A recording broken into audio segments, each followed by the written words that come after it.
Hi friends, ఈ వీడియోలో మనము రోజువారీ రాశి ఫలాలలో వృశ్చిక రాశి వారి గురించి తెలుసుకుందాం. అంతకన్నా ముందు చిన్న రిక్వెస్ట్ ఫ్రెండ్స్, ఈ వీడియో మొదటగా చూస్తున్నట్లయితే లైక్ చేయండి, షేర్ చేయండి, అలాగే సబ్స్క్రైబ్ చేయడం అస్సలు మర్చిపోవద్దు. మీ యొక్క సపోర్ట్ నాకు ఎంతో అవసరం. ఇక వృశ్చిక రాశి వారికి ఈరోజు చూసుకున్నట్లయితే వ్యాపారస్తులు ఎవరైతే ఉన్నారో వారి యొక్క వ్యాపార వ్యవహారాలలో ఉన్న అవరోధాలను తొలగించుకోగలుగుతారు. కుటుంబ వ్యవహారాలలో కూడా ఆకస్మికంగా నిర్ణయాలు మార్పు చేస్తారు. చేపట్టిన పనులలో జాప్యం కలిగినా నిదానంగా పూర్తి చేస్తారు.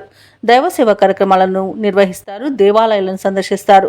దేవాలయాలను సందర్శించినప్పుడు మీరు ముఖ్యంగా గుర్తుంచుకోవాల్సింది మీ ఇష్టదైవం యొక్క ఆరాధన అనేది మీకు మంచి చేస్తుంది, కాబట్టి తప్పకుండా దిశగా ప్రయత్నించండి. ఇక ఈరోజు వ్యాపారస్తులకు కొంత వ్యాపారాలు అనేవి నిదానంగా సాగుతాయి. ఇక ఉద్యోగస్తులకు ఉద్యోగ విషయంలో ఈరోజు ఉన్నతాధికారులతో కాస్త జాగ్రత్తగా ఉండడం మేలు చేస్తుంది. అలాగే తొందరపాటు నిర్ణయాలు చేయడం అసలు మంచిది కాదు. ఇక వృశ్చిక రాశి వారు ఈరోజు ముఖ్యమైన కార్యక్రమాలను అనుకున్న విధంగా పూర్తి చేస్తారు. శుభకార్యాలకు కొంత డబ్బు అనేది వెచ్చిస్తారు. ఇక వృశ్చిక రాశి వారికి ఈరోజు మంచి అదృష్ట యోగం అనేది ఉంది. నూతన వస్తు వాహన యోగం కూడా కనబడుతుంది. అలాగే ఆర్థిక ప్రయోజనాలు కూడా అధికంగా లభిస్తాయి. వివాహ ప్రయత్నం చేస్తున్న వారు కూడా శుభవార్తను అందుకుంటారు. ఇక ఈరోజు మంచి కార్యాచరణ అనేది కనబడుతుంది. అలాగే ధనాదాయం కూడా వృద్ధి చెందుతుంది. విదేశీయానం చేయాలనుకున్న వారికి కూడా వీసా సౌలభ్యం లభిస్తుంది. ఇక విదేశాలలో విద్యాపరంగా, వృత్తిపరంగా, వ్యాపారపరంగా ఎవరైతే నివసిస్తున్నారో వారికి మంచి యోగదాయకంగా ఉంటుంది. ఎవరైతే స్థిర నివాసం ఏర్పరచుకోవాలనుకుంటున్నారో వారికి నూతన గృహయోగం కూడా కనబడుతుంది. ఇక ఈరోజు వృశ్చిక రాశి వారు తీర్థయాత్రలు కూడా చేస్తారు. అలాగే ప్రముఖులతో పరిచయం మీకు లబ్ధిని చేకూరుస్తుంది.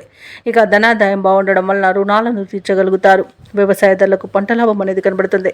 షేర్ మార్కెట్లో ఎవరైతే పెట్టుబడులు పెడుతున్నారో వారు మంచి లాభాలను అందుకుంటారు. ఇక ఈరోజు వృశ్చిక రాశి వారికి శుభకార్యాలకు కొంత డబ్బు వెచ్చించే అవకాశం కనిపిస్తుంది. అలాగే పాత బాకీలు వసూలై అవసరాలకు ఉపయోగపడతాయి.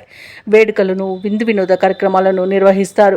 అలాగే వ్యాపార వాణిజ్యవేత్తలు ఎవరైతే ఉన్నారో వారి యొక్క వ్యాపార సంస్థలపై దృష్టి సాధించడం వల్ల మంచి లాభాలను అందుకుంటారు. ఇక ప్రభుత్వ ఉద్యోగస్తులు ఎవరైతే ఉన్నారో వారి విధి నిర్వహణలో ఉన్న అవంతరాలను తొలగించుకోగలుగుతారు. రాజకీయవేత్తలు, చిత్ర పరిశ్రమ వారి యొక్క ఆశలు నెరవేరుతాయి. ఇక విద్యార్థులకు మరింత ప్రోత్సాహజనకంగా ఉంటుంది. ఈరోజు మహిళలకు కుటుంబ సమస్యలు తీరిపోతాయి. ఇక ఈరోజు వృశ్చిక రాశి వారికి అదృష్ట రంగు తెలుపు, ప్రతికూలమైన రంగు ఆకుపచ్చ, అదృష్ట సంఖ్య 1. ఈరోజు వృశ్చిక రాశి వారు గణేశాష్టకాన్ని పఠించడం వలన మంచి శుభ ఫలితాలను పొందుతారు. అలాగే పనులలో వచ్చే ఆటంకాలను తొలగించుకోగలుగుతారు.